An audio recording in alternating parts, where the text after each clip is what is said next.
kalah dan kemudian mengeluh bahwa itu adalah Indonesia. Tim Laos kemudian setelah bermain melawan Vietnam pada tanggal 9, mereka juga berangkat ke Indonesia untuk bertanding pada tanggal 12. Orang-orang mengeluh tentang hal itu, tetapi itu adalah tim Laos.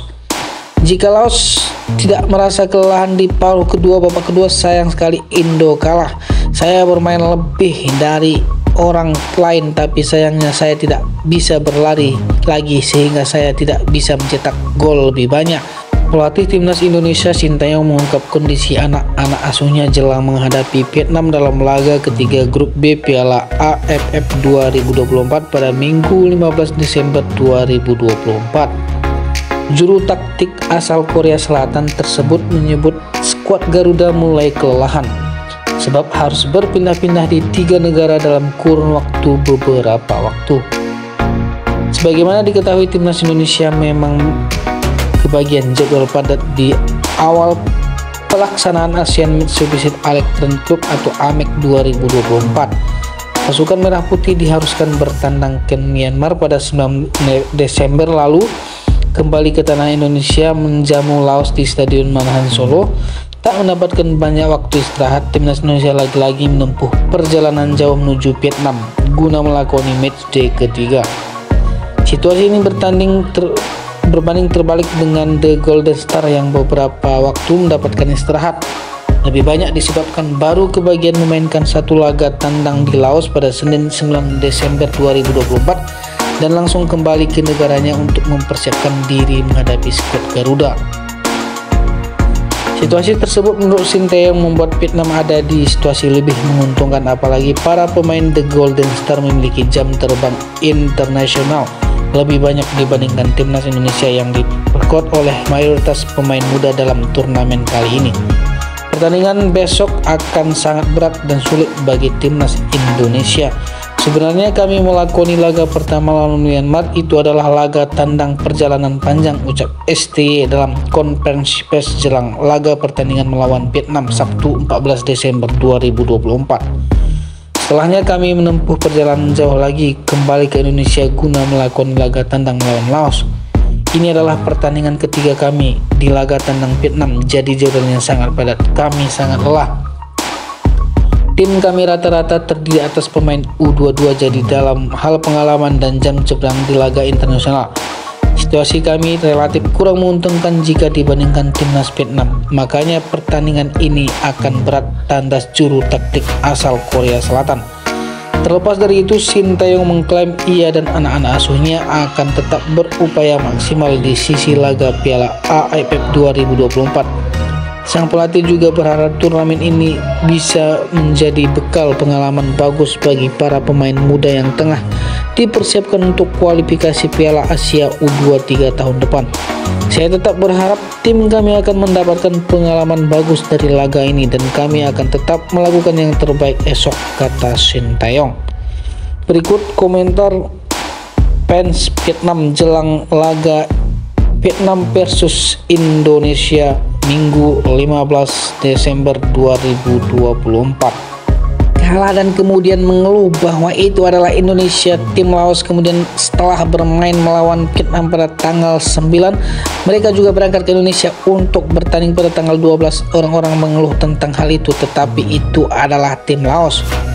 Jika Laos tidak merasa kelelahan di paruh kedua babak kedua, sayang sekali Indo kalah. Saya bermain lebih dari orang lain, tapi sayangnya saya tidak bisa berlari lagi sehingga saya tidak bisa mencetak gol lebih banyak. Masyarakat Indo tetap menyebut sebagai tim muda, namun saya melihat skuad mereka cukup banyak memiliki wajah-wajah yang familiar. Di sisi lain, timnas Laos juga masih sangat muda. Bahkan ada pemain Laos yang mencetak gol ke gawang Indo masih berusia 17 tahun. Jangan lagi menyebut sepak bola Asia Tenggara sebagai kolam desa. Turnamen ini menjadi lebih menarik dan dari sebelumnya. Kita harus bangga akan hal ini. Kalau memang orang Indonesia bilang hanya membawa tim U22, kalau kalah orang Indonesia juga bilang hanya tim U22. Tim U22 Indonesia didatangkan bukan untuk belajar, untuk mencari alasan kegagalan. Belanda, Saudi Arabia, Indonesia, Laos, no Holland, no party. Adakah penggemar tim Vietnam? Saya berharap tahun ini Vietnam bisa kembali menjadi raja Asia Tenggara. Penggemar netral sangat menyukai Piala AFF tahun ini. Atau sungguh bagaimana jika grup A Thailand dan Kamboja maju ke grup B adalah Vietnam dan Laos.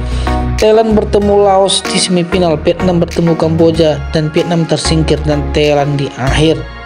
Bagi masyarakat Vietnam, tunjukkan sportivitas, ucapan hal-hal yang baik dan jangan menimbulkan permusuhan, maka Indonesia akan mempunyai hati besar dalam menghormati Vietnam. Orang-orang ini masih membahas turnamen desa. Maaf, kami orang-orang sedang membahas Piala Dunia. Kisruh Indonesia dan Vietnam sudah berlangsung selama 3 tahun terakhir, dimulai dari Park Hang-seo, dilanjutkan dengan Shin Tae-yong. Saya kira musuh Indonesia bukan lagi Malaysia tapi Vietnam. Masa depan bukan di ASEAN tapi di Asia. Ada negara serupa di dunia. Begitu juga dengan koloninya. Saya menghormati Vietnam meskipun saya orang Indonesia. Indonesia telah melakukan dengan sangat baik dalam sepak bola remaja dan kebijakan naturalisasi pemain asal Indonesia untuk mengincar Piala Dunia. Saya pribadi masih berharap Indonesia bisa mendapatkan tiket Piala Dunia 2026 dan itu merupakan satu hal yang sangat membanggakan.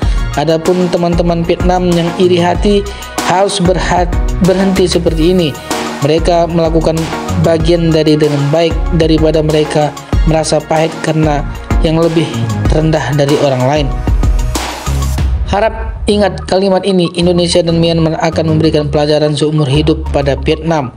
Saya hampir melihat seorang dari tim sepak bola bintang 3 menggunakan tiruan untuk mengikis omong kosong ini.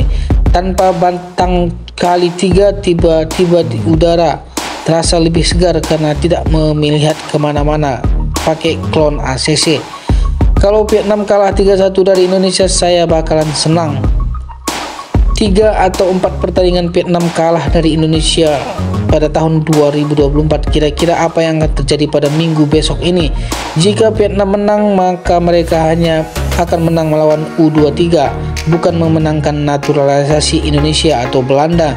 Perseteruan masih ada, tapi jika kami memenangkan pertandingan ini, fans timnas Vietnam akan senang. Besok kita akan tahu hasilnya. Jika Vietnam berhasil mengalahkan naturalisasi Indonesia, maka hal itu akan menjadi lebih sebuah badai besar.